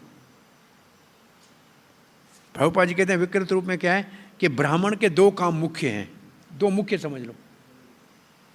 एक भगवान की कथा कीर्तन प्रचार करना और भगवान के नाम पे प्रसाद खाना। अब प्रसाद तो सब खाते हैं और प्रचार कोई नहीं करता है। तो बोला ये ठीक नहीं है, दोनों काम करना चाहिए। भगवान ब्राह्मण के मुख से खाता है और ब्राह्मण के मुख से भगवान की कथा होती है। तो दोनों 2 काम ब्राह्मण को दोनों करने चाहिए। एक करेगा एक नहीं करेगा तो ब्राह्मण नहीं है। और जहाँ सब खाने वाले हैं और कथा करने और प्रवचन करने वाला कोई नहीं है, ये समस्या है ना। और क्षत्रिय का काम है केवल रक्षा करना और कर लेना। व्यापार करना क्षत्रिय का काम नहीं है।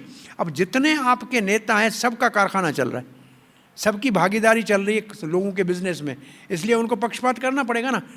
वो न्याय नहीं कर सकते। तो इसलिए क्षत्रिय वर्ण भी बहुत भ्रष्ट है। तो ये 2 वर्णों की बहुत बड़ी कमी है। प्रभुपाद ने कहा इस कान में मैं तो ब्राह्मण में ट्रेन करने जा रहा हूँ, लेकिन ब्राह्मणों का काम है क्षत्रियों को ट्रेन करना। हम अब वैसे इतने सारे हमारे पास भक्त आते हैं, सबको ब्राह्मण दीक्षा सब ठीक है, लेकिन हम अपने मंदिर की रक्षा के लिए क्षत्रिय अपने क्यों नहीं पैदा कर सकते? जिनको हमने अपनी रक्षा के लिए रखा है, जिसको अंग्रेजी में कुछ भी कहो, सिक्योरिटी कहो, क्या कहो, वो तो बेचारे नौकरी के लिए आए। वो थोड़ी आपके लिए लाठी उठाएंगे या बंदूक उठा के आपके मंदिर की रक्षा करेंगे क्या? तो अपने क्षत्रिय क्यों नहीं पैदा करते? और ब्राह्मण से क्षत्रिय को ज्यादा सम्मान, आदर, बड़ा घर रहने का, बड़ी गाड़ी चाहिए। ब्राह्मण तो पेड़ के नीचे बैठा रहेगा, लेकिन क्षत्रिय के लिए ये सब चीजें चाहिए, तब वो काम करेगा। तो इसका मतलब अगर जिसको आपको ट्रेन करना है मंदिर में क्षत्रिय, उसको मान सम्मान दो सब ऐसा, ताकि वो काम करे। इसकी आवश्यकता है। कितना हम खर्चा कर रहे हैं आप बताइए, कितना खर्चा हमारा होगा सिक्योरिटी के ऊपर? हमारे इस मंदिर का तो मैं नहीं कह सकता हूँ, बॉम्बे दिल्ली का नहीं तो भी कितना 5-10 लाख से ऊपर खर्चा है।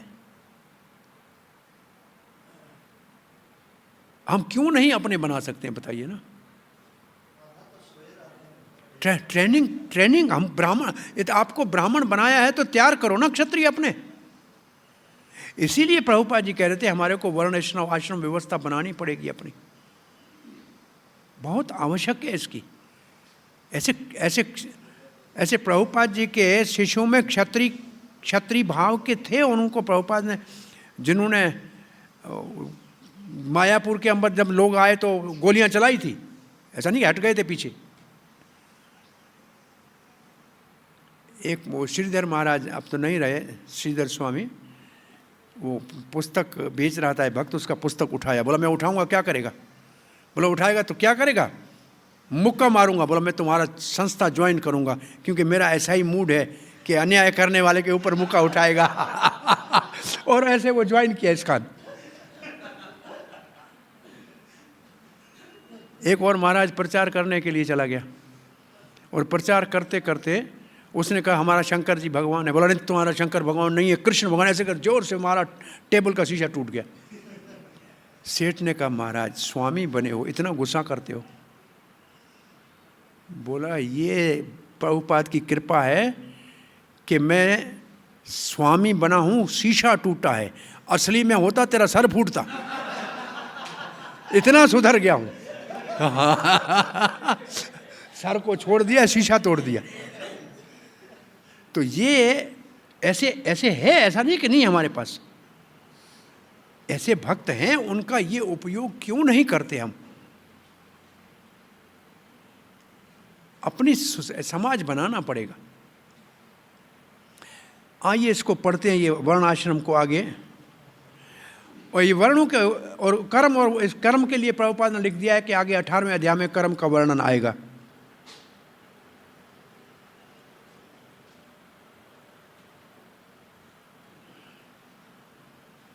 और फिर ब्राह्मण से ऊपर वैष्णव है, इस बात को प्रभुपाद जी समझा रहे हैं कि ब्राह्मण से ऊपर भी वैष्णव है, क्योंकि वो भगवान के सारे ही तत्वों को जानता है। वैसे ब्राह्मण वो है जो ब्रह्म जानाति इति ब्रह्म, ब्राह्मण जो ब्रह्म को जाने वो ब्राह्मण। ब्रह्म का अर्थ है यहाँ वेद, जो वेद को जाने वो ब्राह्मण। परंतु वैष्णव उससे ऊपर है, क्योंकि वो भगवान को भी जानता है। जैसे भगवान चारों वर्णों से परे हैं, ऐसे भगवान के भक्त भी चारों वर्णों से परे हैं, प्रभुपाद जी कहते हैं। अब हम 14वें श्लोक को पढ़ने जा रहे हैं। अब भगवान कहते हैं न माम कर्माणि लिम्पन्ति न मे कर्म फले स्पृहा इति माम यो अभिजानाति कर्मभिर्न स बध्यते। न माम कर्मणि लिम्पन्ते, मुझे कर्म नहीं बांधते, मैं कर्मों से लेपायमान नहीं होता। इसका मतलब मुझे कर्मों का फल नहीं भोगना पड़ता, पहली बार। न मे कर्म फले स्पृहा, और न ही कुछ कर्म के फल की मुझे इच्छा है। तो इनसे दो शब्द निकलते हैं, पहले उन दो शब्दों को समझो तो आपको कथा आगे समझ में आएगी। दो शब्द क्या बनते हैं इससे?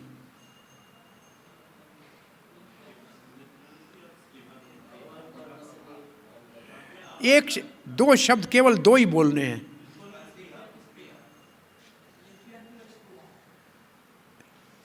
कर्ता और भोक्ता। भगवान ने अपने आप को कर्ता मानते हैं, कर्माणि लिम्पन्ते हूं, मैं अकर्ता हूं। कर्ता और भोक्ता जो मानेगा वो फंसेगा। कर्ता और भोक्तापन, कर्तापन अहंकार है, मैं करता हूं, और भोक्ता का मतलब फल चाहिए। कर्ता और भोक्ता ये भगवान में नहीं है। जो इस बात को जानेगा वो भी कर्मों के बंधन से मुक्त हो जाएगा। कैसे? इस बात को जानने से कर्मों के बंधन से मुक्त कैसे हो जाएगा? इसको जानने के लिए भगवान ने कहा मैं तीनों गुणों से परे हूं, है ना? भगवान तीनों गुणों से परे है ना। जो भक्त तीनों गुणों से परे हो जा वो ये समझ पाएगा, नहीं तो नहीं समझ पाएगा। ब्राह्मण नहीं समझ पाएगा, क्योंकि वो अभी सतोगुण में है। वो नहीं समझ पाएगा, उससे ऊपर उठना पड़ेगा। तो इसको जो समझेगा वो कर्म के बंधन से बच जाएगा। कर्ता और भोक्ता, अब इसके तात्पर्य में ये चतुर्वर्णों को विस्तार कर रहा है। इसको चतुर्वर्ण का ही विस्तार है ये।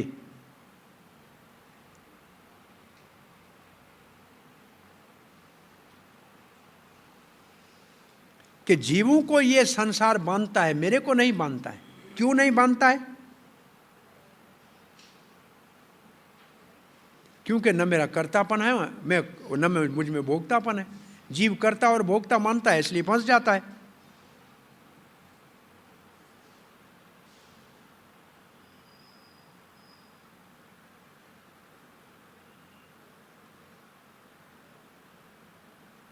मैं अपने आप में आनंदमय हूं, मैं क्या संसार से सुख लूंगा जो मैं बंधूं?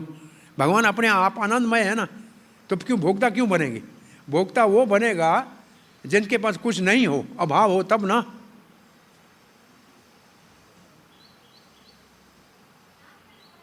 निमित्त मात्रमेवास, विष्णु पुराण का एक श्लोक है। भगवान क्या है? निमित्त मात्रम एवासौ सृज्यामं सर्ग कर्माणि प्रधान कर्म भूताय यतो वही सृजय शक्ति। आपने है ना अपने पास प्रभुपाद जी का, मैं तो अभी बलदेव विद्याभूषण का पढ़ रहा हूँ, उन्होंने ये श्लोक दिया है। विष्णु भगवान क्या करते हैं?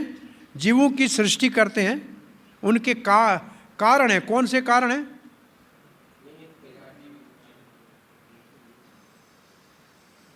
निमित्त कारण है। हाँ ठीक है, फिर निमित्त शब्द भी निमित्त लिखा है, निमित्त मात्र।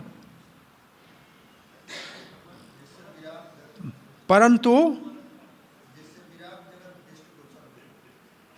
ठीक है, अब उदाहरण दिया है चक्रवर्ती पाद ने, वही उदाहरण प्रभुपाद ने दिया है। मैं एक बार पढ़ रहा हूं। इस श्लोक का उदाहरण क्या दिया है? बरसात से सारी वनस्पति उगती है, तो बरसात कारण तो है, परंतु कौन सी कैसे उगे उसमें बरसात का हाथ तो नहीं है ना। वो पहले जो बीज होगा वही निकलेगा ना। बरसात कारण है वनस्पतियों का, परंतु कौन सी वनस्पति कड़वी होगी मीठी होगी उसमें बरसात का कुछ लेना देना है क्या? नहीं है ना। हाँ, बरसात का उसमें कुछ लेना देना नहीं है। ऐसे ही भगवान सृष्टि करते हुए भी सृष्टि से कुछ लेना देना नहीं है। कौन क्या करेगा? अपना कर्म खुद करता है। तो ये दो उदाहरण दिए, इसी को श्रील प्रभुपाद ने दिए हैं।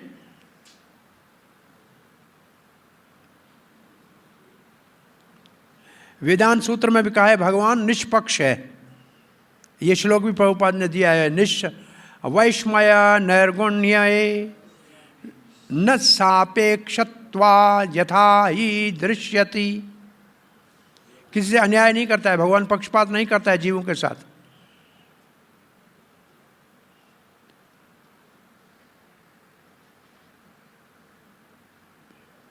प्रभुपाद जी लिखते हैं, पहला उदाहरण देते हैं प्रभुपाद जी। जैसे राजा कानून बनाता है, परंतु राजा कानून के दायरे से बाहर होता है। दायरे को क्या बोलते हैं? दायरा उर्दू का शब्द है। हाँ, कानून बनाने वाला राजा कानून की सीमा से बाहर होता है। ऐसे संसार बनाने वाला भगवान संसार के प्रभाव से परे है। ठीक है, ये प्रभुपाद जी का पहला सिद्धांत है। क्योंकि भगवान सृष्टि से अपने आप को परे रखता है। करते हैं लेकिन उसमें कोई आसक्ति नहीं है। ये कौन से भगवान के 6 गुणों से में कौन सा गुण है? भगवान 6 गुण है, सद्गुण संपन्न है ना। तो 6 गुणों में ये कौन सा गुण है? त्याग। ये सारी संसार बनाए। हम तो एक छोटा घर बनाते हैं तो भी उसको छोड़ने के लिए तैयार नहीं है। लेकिन भगवान दुनिया बना के उसके भाई चलाओ, आप लोग चलाओ, दे सबको दे दिया, और स्वयं बांसुरी बजा रहा है और गैया चरा रहा है, कोई काम नहीं है। तो ये भगवान के त्याग का गुण दर्शन होता है। ठीक है ना। अब प्रभुपाद जी को उदाहरण देते हैं। एक बड़े कारखाने का मालिक है। अब उसका नौकर जो चपरासी है वो गलत सही करेगा, उसमें उसको मालिक का क्या जाए? भाई वो जाके कहीं चोरी करेगा, उसमें मालिक जिम्मेदार तो नहीं है ना। तो भगवान ने, भाई कारखाने वाले ने कारखाना बनाया, सबको नौकरी दी, अब कोई गलत करेगा सही करेगा, उसमें मालिक का क्या मतलब? ऐसे भगवान ने दुनिया बनाई, अगर कोई अभी कोई नीचे गुण में जाएगा तो उसमें भगवान का क्या दोष? वो तो उसी का दोष हुआ ना। तो एक तो कारखाने का उदाहरण दिया है प्रभा, मिला आपको ये उदाहरण?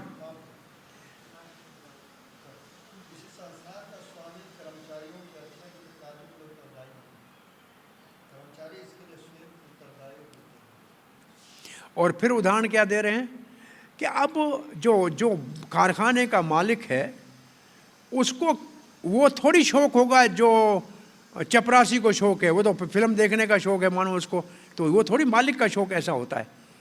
तो जैसे भगवान जो गोलोक में बैठे हैं उसको स्वर्ग में जाने का थोड़ी कोई शौक होगा कि मैं स्वर्ग में चला जाऊं, या नरक में जाने का पाप करेगा, तो भगवान उससे परे ही है ना। ये तो जीव करेगा। तो यह प्रभुपाद ने उदाहरण दिया है एक बड़े क्या किसके स्वामी? कारखाने का लिखा, जो भी ऐसे, ये दो उदाहरण हैं।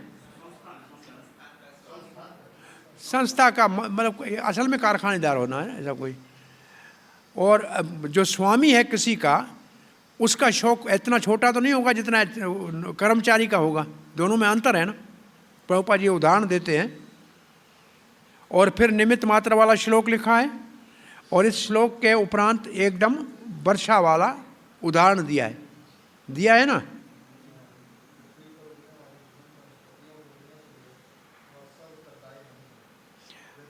बिना बरसात के वो नहीं होगी, लेकिन बरसात जमेवार नहीं है कि कड़वा क्यों हुआ और मीठा क्यों हुआ, करेला कड़वा क्यों हुआ और नींबू खट्टा क्यों हुआ, आम मीठा क्यों हुआ, इसमें बरसात के ऊपर दोष नहीं आएगा। ये तो उसका अपना गुण है। ऐसे भगवान सृष्टि करते हैं लेकिन किसी के वर्ण से लेपायमान नहीं है। और फिर प्रभुपाद ने वेदांत सूत्र का वो श्लोक दिया है। अब सीधी बात करते हैं, हर जीव, प्रभुपाद कहते हैं जीव अपने कर्म का स्वयं जिम्मेवार है ना। भगवान केवल उसको सहायता करते हैं, सुविधा देते हैं। किसके द्वारा? बाह्यरंग शक्ति के द्वारा। इसको क्या बोलते हैं? अब फिर आप तीसरे अध्याय में पढ़ के आए होंगे, कर्ता कौन है? कर्ता कौन है?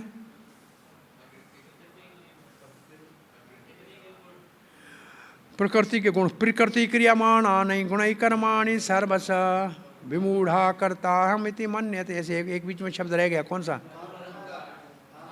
अहंकार विमूढ़ आत्मा कर्ता हम इति मन्यते। कर्ता कौन है?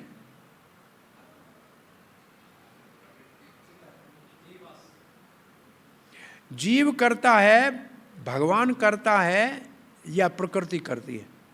कौन करता है? तीनों करता है। जीव इच्छा करता है, प्रकृति उपकरण देती है, और भगवान अनुमति देते हैं। परमात्मा अनुमति देता है, अनुमंता, भर्ता, भोक्ता। परमात्मा अनुमति देता है, प्रकृति उपकरण देती है। उपकरण का मतलब औजार, जिससे काम करें, हाथ दिया, पांव दिया, आंख दिया। और जीव इच्छा करता है। तीन कर्ता होते हुए भी दायित्व इच्छा करते जीव के ऊपर है। इच्छा करता जीव, जिम्मेवार जीव है। अनुमंता देने वाला जिम्मेवार नहीं है। भाई आप चिट्ठी लेके जाओ सरकार को, बोलो मेरे को फैक्ट्री लगानी है, सरकार जाओ लगाओ, अनुमति दे दी। आपने कारखाने का सामान खरीदा, मशीन खरीद के आए। अब कारखाने में आपका घाटा पड़ गया तो इसमें आपको जिसने अनुमति दी वो जिम्मेवार है क्या? या मशीन जहाँ से खरीदी वो जिम्मेवार है क्या? नहीं, आप जिम्मेवार है, कारखाना आपने लगाया। तो हम इच्छा करता जीव जिम्मेवार है। इसलिए अपने भक्तिविनोद ठाकुर कहते हैं ये जो इच्छा का दुरुपयोग जो जीव करता है, इच्छा का जो दुरुपयोग करता है, यही उसके बंधन का कारण है। इच्छा के दुरुपयोग जीव के बंधन का कारण है। प्रभुपाद जो इस सारे सिद्धांत को समझेगा वो भी कर्म के बंधन से मुक्त हो जाएगा।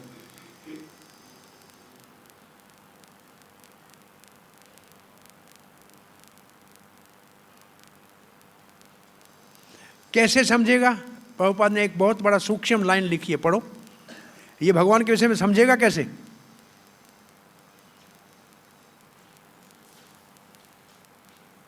दूसरे शब्दों में लिखा है, दूसरे शब्दों में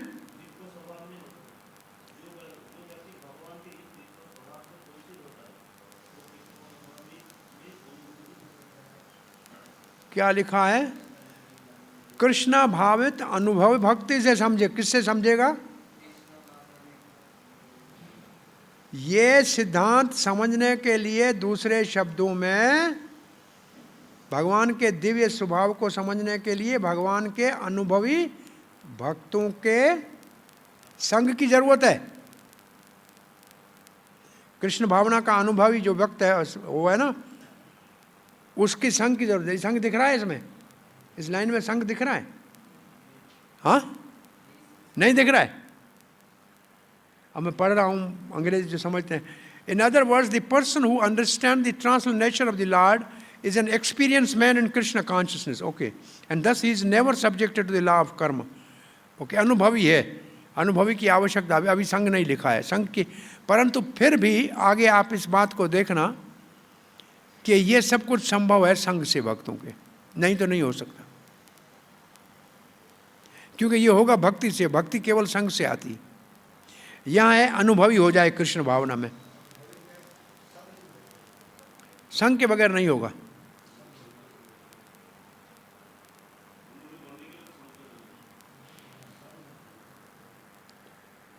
अब ये 15वां श्लोक पढ़ के आज पूर्णाहुति करते हैं। ये हो गया, ये विभाग पूरा हो जाएगा। कल हम इसके बाद वाला विभाग जो है ज्ञान के स्तर पे कर्म, उसको पूरा करेंगे, और कृष्ण की कृपा होगी तो इस सप्ताह में ये पूरा करने का यह अध्याय पूरा होना चाहिए। तो अब एवं ज्ञात्वा कृतं कर्म पूर्वैरपि मुमुक्षुभिः कुरु कर्म एव तस्मात् त्वं पूर्वहि पूर्वत्रं कृतं। एवं ज्ञात्वा, ऐसे जानते हुए, कृतम कर्म, काम किया, पूर्व ही, आपसे पहले भी बहुत से महाजनों ने। कौन से? मुमुक्षु भी, मुक्ति के इच्छकों ने। मुमुक्षु का मतलब मुक्ति के इच्छकों ने। उस प्रकार तुम भी कर्म करो, जैसे पूर्वजों ने किया ऐसे करो। इसका मतलब महाजन गता ये न सपंथ। इसका एक शब्द में कहो तो इसका अर्थ है महाजनों के मार्ग में चलना। इसलिए इसके तात्पर्य में प्रभुपाद ने 12 महाजनों के नाम लिखे होंगे, क्योंकि श्लोक देख के आपको ऐसे पता लगना चाहिए कि इसके तात्पर्य में क्या होना चाहिए। एक लाइन में श्लोक का अर्थ है महाजन ये न गता सपंथ। जो भगवान को जानते हैं उनके पीछे चलो।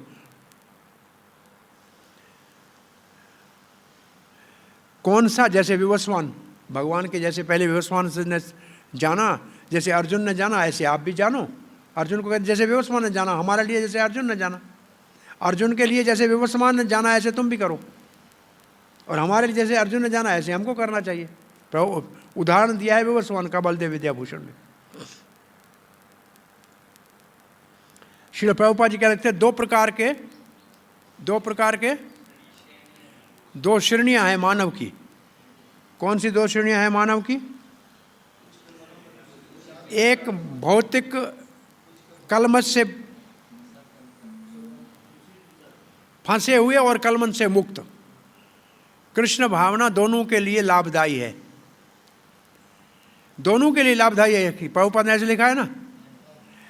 और पहले वाले को कृष्ण भावना शुद्ध करेगी भौतिक कलमश से, और जो शुद्ध है वो कृष्ण भावना का अनुशीलन करेगा, उदाहरण बन के दूसरों को सिखाने के लिए। तब ये तीसरे अध्याय में आपको याद आएगा यद्यद आचरति श्रेष्ठ एवत्र जनासना, तो उस वक्त उदाहरण बनेगा। 1-2 शब्द कहे हैं, 3 शब्द हैं आपको बताए थे मैंने कभी नहीं। बलदेव विद्याभूषण ने कहे साधकों के परिनिष्ठ, सनिष्ठ, परिनिष्ठ और निरपेक्ष। पढ़े हैं कभी? बलदेव विद्याभूषण के इंट्रोडक्शन में 3 शब्द हैं, सापेक्ष, निरपेक्ष और तीसरा कौन सा बोला ना? सनिष्ठ, परिनिष्ठ और निरपेक्ष। सनिष्ठ, परिनिष्ठ और निरपेक्ष। सनिष्ठ का मतलब वर्ण आश्रम के अंतर्गत कर्म करते करते आगे बढ़े और भगवान की भक्ति में बढ़े, ऐसा ये होगा सनिष्ठ। परिनिष्ठ का मतलब पहले से ही शुद्ध है परंतु दूसरे के लिए उदाहरण बन रहा है, ये परिनिष्ठ। और जो निरपेक्ष है उसको कोई उदाहरण बनने की जरूरत नहीं, हो तो मस्त भगवान के भजन में है, वो शुद्ध भक्त है, बहुत ऊपर का स्तर है। तो यहाँ प्रभुपाद जी लिखते हैं असल में बलदेव विद्याभूषण का भाव जो है सनिष्ठ और परिनिष्ठ। जो अभी बेचारे भौतिक कल्म वर्णों के अंतर गुणों में हैं, वो आस्ते आस्ते भगवान के इस देवीय ज्ञान को समझेंगे तो वो भी पवित्र हो जाएंगे। और जो पवित्र हो, अर्जुन अगर आप पवित्र हो चुके हो तो भी काम करो, क्योंकि उदाहरण बनो, जैसे जनक महाराज बना था, जनक आदि जैसे बने थे, ऐसे उदाहरण बन जाओ। तो यहाँ प्रभुपाद ने उदाहरण वाला दोनों अर्थ लिखे हैं, देखा आपने? पढ़ के आए हैं आप? हाँ भैया, 15 तक पढ़ा गए? नहीं, 15 तक पढ़ा है आपने? तो इसमें ये लिखा हुआ देखना, कल आप कम से कम 16 से लेकर कितने, मेरे ख्याल 22-25 तक है, कितने सेक्शन, कितना बड़ा है देखो, एक मिनट, सेक्शन है 24 तक। हाँ, 16 से 24 तक कल देखो, टाइम मिले तो पढ़ लेना, नहीं तो हम तो यहाँ पढ़ाएंगे आपको पूरे का पूरा, लेकिन आप पढ़ के आएंगे तो अच्छा है। तो प्रभुपाद ने 2 उदाहरण दिए हैं, जो अब कलमश में है वो पवित्र हो जाएंगे ये जानकर, और जो जानते हैं वो उदाहरण बने तो दूसरों को परिवर्तन करेंगे। तो ये 2 का उदाहरण हो गया। अब प्रभुपाद जी एक मूर्ख नए भक्तों का गलत धारणा की निंदा कर रहे हैं। कौन सी बात की निंदा कर रहे हैं? नए भक्त होते हैं, अरे हमको कुछ काम वाम नहीं करना, हमको नहीं कहना कि मैं ये मंदिर साफ करना है, हमको नहीं कहना प्रसाद बांटना है, हम तो जाते हैं गोवर्धन में बैठ के भजन करेंगे। ये मैं आपका उदाहरण दे रहा हूँ, इसको किताब में बाद में पढ़िए। ऐसे कहेंगे बहुत सारे, हमको भजन करने दो। प्रभुपाद कहते इस भजन से कर्म अच्छा है, और उदाहरण देते अर्जुन तो कह रहा था ना मैं जाके सन्यासी बन जाऊंगा, और कृष्ण ने कहा नहीं मेरे लिए युद्ध करो।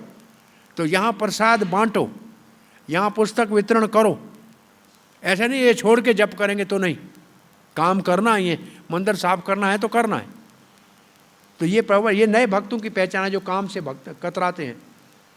कर्म से कतराना नहीं है, कर्म में भोक्ता नहीं बनना है और कर्ता नहीं बनना है, ये भगवान कहना चाह रहे हैं।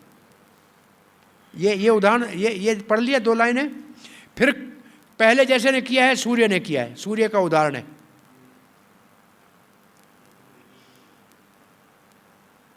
और यह हमारा ये श्लोक पूरा होता है। आगे वाले श्लोकों में उदाहरण है 12 महाजन का, इसी ऐसे आगे आएगा कि इन कर्मों को समझने के लिए इस सिद्धांत ज्ञान के स्तर के ऊपर महाजनों के रास्ते पे चलना पड़ेगा। ये आगे वाले श्लोक में आएगा। हरे कृष्णा। कोई किसी का प्रश्न जिज्ञासा है? हाँ जी, क्या? शिव कल्याण है, सदा शिव सदा कल्याण है। आपको थोड़ा कल्याण चाहिए या कम चाहिए, आपकी इच्छा। शिव शब्द का अर्थ है कल्याण, और सदा शिव का मतलब सदा कल्याण। सदा कल्याण कृष्ण भक्ति है, और थोड़ा सा कल्याण जो है वो हो सकता है कि देवता,